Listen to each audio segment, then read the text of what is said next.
President Trump says Governor Tim Walz called him and now wants to work together as tensions continue to escalate in Minnesota. The president posted on Truth Social it was a very good call, and we actually seem to be on a similar wavelength. I told Governor Walz that I would have Thom call him and that what we are looking for are any and all criminals that they have in their possession.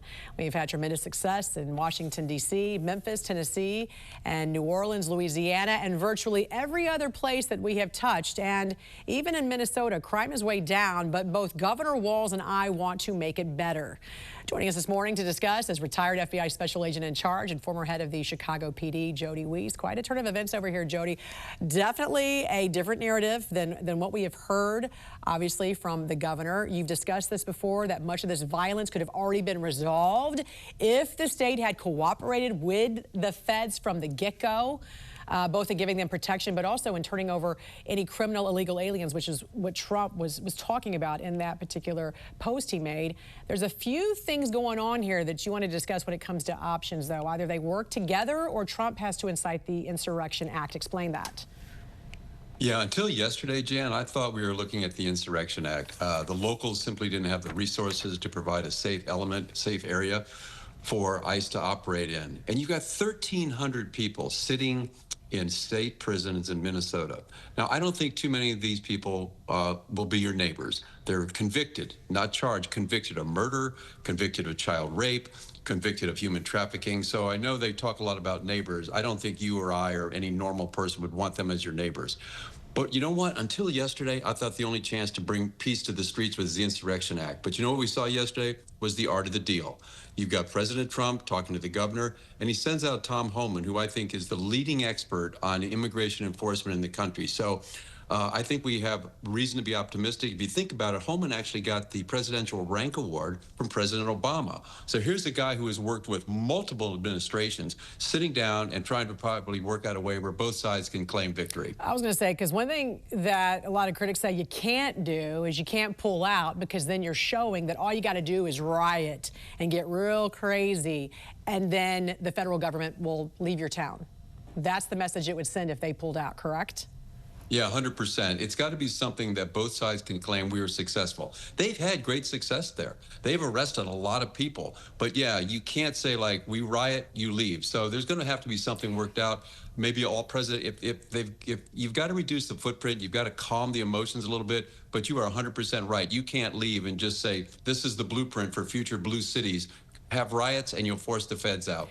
These developments come as reports indicate the FBI investigating the alleged coordination and funding of the destructive demonstrations, with increasing evidence that these anti-ICE groups are using encrypted online platforms like Signal to track and target federal agents. What do you know about this? Yeah, Signal's a really good app if you want to engage in clandestine operations. It's effective. And these things don't just happen. You know, when Pretti got shot, you had hundreds of people responding within minutes. But you know, Jan, what's even more alarming, if it's true, we're hearing reports that you've got state and local officials as part of these Signal group chats. Think of that, state and local officials encouraging people to come out and interfere with federal law enforcement operations, which is a crime. So we'll have to keep our eye on that. But if that's true, that's a big, big deal. Yeah, in the meantime, there's still this massive fraud investigation. So the feds are not going away anytime soon. How do you see this all playing out? Yeah, no, ma'am, they are not leaving. I think we're going to see a reduced footprint at the U.S. Border Patrol and ICE. I think that's going to happen. Both sides are going to claim victory. I do hope that those 1,300 people sitting in prison will be turned over and the situation will calm down a bit. And then the feds can get back to what they need to be doing, which is this fraud investigation. Americans said in 2024 that they wanted illegals out of the country. But this thing is too chaotic. People don't like to see that. But I don't know of one American that feels good getting ripped off by people who, you know, are just stealing from us when that money could be going to so many needing people. So now I think we can get back to focus on that fraud investigation. People need to go to jail and need to go to prison for what they've done. Retired FBI Special Agent in Charge and former head of the Chicago PD, Jody Weiss. Thanks for joining us. Thank you, Jan. I'm national correspondent Kayla Gaskins in Washington. President Trump announcing border czar Thom will head to Minneapolis as his administration defends an expanded immigration crackdown that has sparked protests that have turned deadly. Whoa!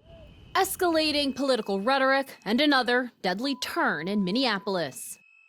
Nobody in the White House, including President Trump, wants to see people getting hurt or killed in America's streets. President Trump announced he is sending border czar Thom Homan to Minnesota following the Saturday shooting of a protester by federal agents in the Twin Cities. The incident marks the second fatal shooting involving immigration officers in Minneapolis this month. In a Truth Social post Monday morning, the president said he spoke with Minnesota Governor Tim Walz, calling it a very good call, and Walz calling it productive.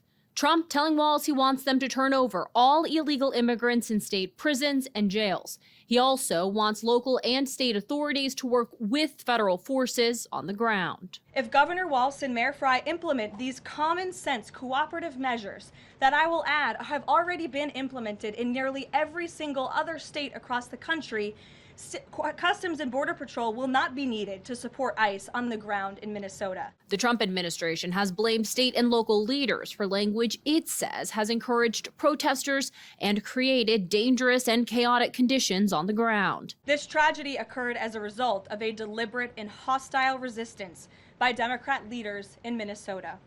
For weeks, Governor Walz and the Mayor Jacob Frey and other elected Democrats were spreading lies about federal law enforcement officers. Such as Governor Walz comparing ICE in Minneapolis to the Nazis in 1930s Europe. We have got children in Minnesota hiding in their houses, afraid to go outside.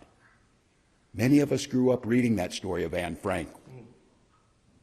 Somebody's going to write that children's story about Minnesota. Democrats and local leaders in Minnesota, however, say the real issue is what they call excessive force by federal agents and the defense of what they see as indefensible actions. This shooting has led Minnesota officials to mobilize the National Guard as protesters clash with federal agents, and demands for accountability have come from lawmakers on both sides of the aisle, calling for transparent investigations. In Washington, I'm Kayla Gaskins. I'm Angela Brown in Washington, D.C. A political fight unfolding on Capitol Hill. President Donald Trump once again going after sanctuary cities, and a gut check for Democrats over ICE funding. In the last 48 hours, the killing of Alex Pretti, a 37-year-old ICU nurse by federal immigration agents in Minnesota, is exploding into a national crisis. That outrage now setting off a battle over funding on Capitol Hill, the president striking overnight on Truth Social, calling on Congress to pass legislation to end sanctuary cities, Trump already threatening funding. Additionally, starting February 1st, we're not making any payments to sanctuary cities or states having sanctuary cities because they do everything possible to protect criminals. Senate Democrats taking a page from Trump's playbook, threatening this week to sink a spending package that includes funding for DHS, which oversees ICE. Senator Chuck Schumer calling the DHS bill woefully inadequate to rein in ICE. Minnesota Senator Amy Klobuchar, a hard no, demanding overhaul to ICE operations. What could we do to overhaul them? Oh, let me start.